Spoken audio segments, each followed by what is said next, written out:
So after we learn the selection, click for primary selection. If you look at here, you can see something very interesting. That's the center, right? That's the center of your mouse, the center wheel.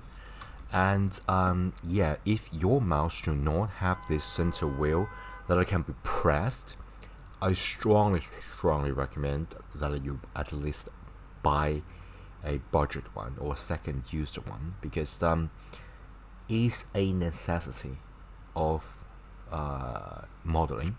Okay, you can get away with some combination of keys, but I don't recommend you do that, because you're going to use this a lot, and in order to get the most efficient usage of Blender, I strongly recommend that you use the default key, because that's the key that I am going to use.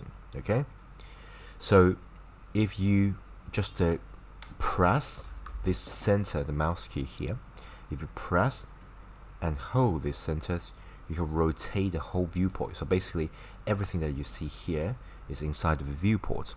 So if you click and drag, so you can rotate the whole viewport. Okay, so remember, this is a very freestyle change. So basically you can rotate left and right or up and down. Okay, as long as you're holding, you start to enter into this free rotating mode, and you can change your viewport to any angle that you want. Okay, isn't that amazing? And yeah, that's basically about the changing of the viewports, right? Anywhere, just click and then rotate. And of course, your mouse needs to be inside the viewport. This is called viewport.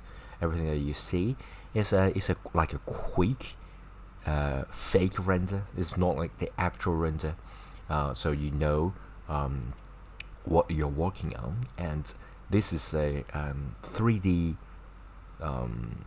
environment, but projected into the 2D viewport. So you get a sense of 3D, but in fact it's not 3D. Okay, so that's the rotating of the viewport.